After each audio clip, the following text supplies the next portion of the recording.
जय श्री राम दोस्तों, सुप्रभात। कैसे हैं आप लोग? देखिए, आप सभी को ज्ञात है कि भारत और पाकिस्तान युद्ध अब जारी है और हिंदुस्तान अब खुल के सामने से अब युद्ध लड़ रहा है। यानी आपका देश युद्ध की स्थिति में आ चुका है। और जब भी युद्ध होता है तो सबसे ज्यादा जरूरी होता है रुपया पैसा। खाने पीने का चीज का कमी नहीं होना चाहिए, गोला बारूद असला ये सब कोई भी कमी नहीं आना चाहिए। और भारत के पास ये पर्याप्त मात्रा में है, कहीं से कोई संदेह नहीं है कि भारत के पास कमी है। पाकिस्तान भूखा नंगा भिखमंगा देश है, उसने ये भी साबित कर दिया। कल वो IMF में गया था, हाथ पैर जोड़ के भीख मांग मांग के $1 बिलियन लेके आया। अभी फाइनेंशियल ईयर का क्लोजिंग चल रहा है, रिटर्न फाइल होगा। आप लोग जो भी कमाए हैं ईमानदारी से उस पर आप लोग टैक्स इस बार जमा कर दें। फिर आगे से आप लोग जैसे करते आ रहे हैं वैसे ही करते आइएगा, करते रहिएगा। लेकिन इस बार टैक्स में चोरी नहीं होना चाहिए। हर किसी को अपना योगदान देना है। सेना बॉर्डर पे जंग लड़ रहा है और हम लोगों का फर्ज बनता है कि हम यहां से उसे मजबूत करें और हर तरह से उसका सहायता करें। भारत भिखमंगों में से नहीं है जो कटोरा लेके हर जगह घूमता फिरेगा कि हाँ हम युद्ध लड़ रहे हैं। तो भारत उसमें से नहीं है, वो भीख नहीं मांगेगा, क्योंकि हम लोग सक्षम हैं।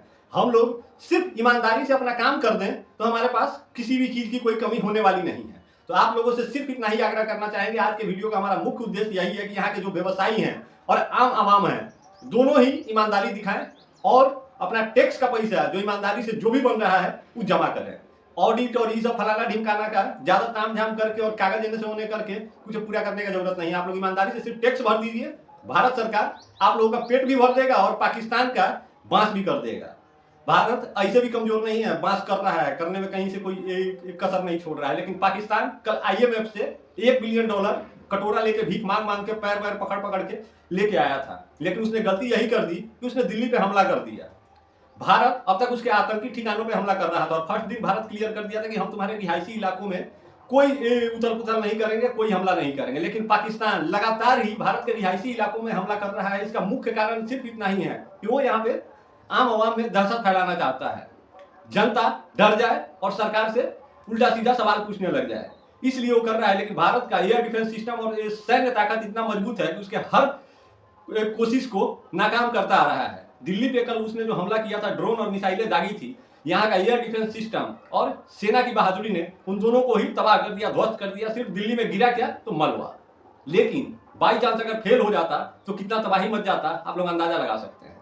खैर, इसके जवाब में भारत ने 12 बजे रात के बाद ही उसके कई एयरबेस तबाह कर दिए हैं। जहां हथियार गोला बारूद ये सब रखा हुआ था, उस सारा का सारा सिस्टम तबाह कर दिया है। 3-4 जगह पर बिल्कुल अति कर दिया भारत ने। उसको बता दिया कि हाँ, तुम हमारे रिहायशी इलाकों में एक ढेला फेंकोगे तो हम तुम्हारे यहाँ पहाड़ का गोला फेंक देंगे। और भारत अगर उस पे आ गया ना, जैसे तुम रिहायशी इलाकों में घुसपैठ कर रहे हो और इधर उधर बम से हमला कर रहे हो, कहीं भारत ने कर दिया, साले सर छुपाने के लिए जगह नहीं बचेगा, भागते फिरोगे। और एक और बात को गौर कीजिएगा आप लोग कि पाकिस्तान में जितना भी बड़का नेता सब जो चुलबुला रहा है, कुलबुला रहा है, जिस दिन भारत ढंग से हमला करने लगा ना, उस सब का सब फ्लाइट से या सुरंग से भाग भाग के सब विदेश जाके छुपेगा। क्योंकि उसको पाकिस्तानी नागरिकों से कोई लेना देना नहीं है। वहां का इतिहास रहा है, जब भी चुनाव नजदीक आता है तो वहां का प्रधानमंत्री, विदेश मंत्री कौन कौन सा भाग के सारा विदेश में जाके शिफ्ट होता है और प्रधानमंत्री जो रह जाता है वो जेल के अंदर होता है। और फिर से आप लोगों से बस इतना ही कहना चाहेंगे कि इस बार टैक्स का चोरी नहीं कीजिएगा आप लोग।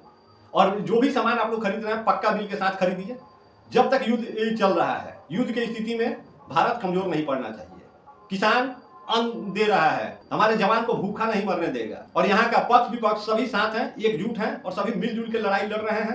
तो हमारा भी फर्ज बनता है, आम आवाम, व्यवसायी, कॉर्पोरेटर जितने भी हैं, नेता मंत्री, ये सब लोगों से आग्रह है कि युद्ध की स्थिति में आप लोग भ्रष्टाचार नहीं करेंगे, कोनो चोरी चकारी नहीं करेंगे, टैक्स ईमानदारी से भरेंगे। बाकी आप लोगों को अगर ये संदेश अच्छा लगा हो तो इसको शेयर करते जाइएगा और लोगों तक पहुंचाइएगा। तब तक जय सिया राम। और देखिए, लाइट है नहीं, पसीना से तरबतर है, लेकिन संदेश आप तक पहुंचाना था, बता रहे हैं। और आप लोग भी इसको सर्कुलेट कीजिए, सब किसी को बताइए और आप लोग भी जागरूक बनिए और थोड़ा सा देश का मदद कीजिए। बाकी जय सिया राम।